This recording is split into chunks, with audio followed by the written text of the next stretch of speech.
Ելակը առաջ անգամ բերքատվել ապրիլի 1-ից մինչև հիմա տենց շաբաթական 2-3 անգամ հավաքում ենք բերք։ Էստոնիայի կառավարության ֆինանսավորմամբ իրականացվող Hydrogreen Tavush ծրագրով Սևքար գյուղի դպրոցի հարևանությամբ անցյալ սեպտեմբերին կառուցված ընդարձակ ջերմատունը նորություն է գյուղի համար։ Գայանեն ելակի մշակությամբ նախկինում էլ է զբաղվել, սակայն հիդրոպոնիկ եղանակով եւ քիչ աշխատատար է եւ հաճելի ասում է։ Սա առավելություններ ունի հողում աճեցվող ելակների նկատմամբ։ Սա ավելի հեշտ է,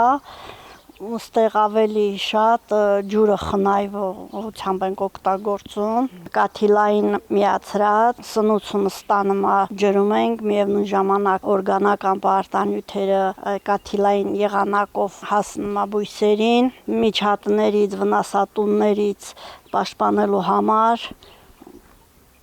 սրսկումներ ենք կատարում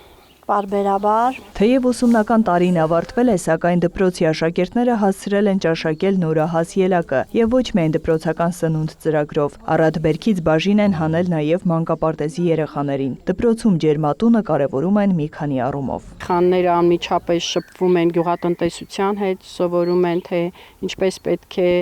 ելակը աճեցնել, ինչպես պետք է խնամել եւ անընդհատ կապը գյուղատնտեսության հետ շարունակվում է այս ջերմոցի շնորհիվ, ինչպես նաև ջերմոցը իր հետ բերել է նոր խմբակ, դպրոց, նորարար ջերմատուն, որին երեխաները հաճույքով են մասնակցում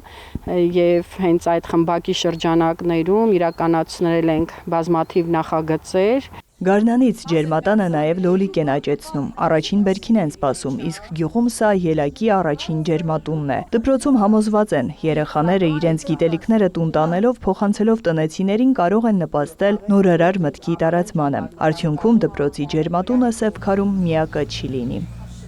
Նարեկ Ոսկանյան, Գայանե Թամամյան, Վահե Թամամյան, լուրեր։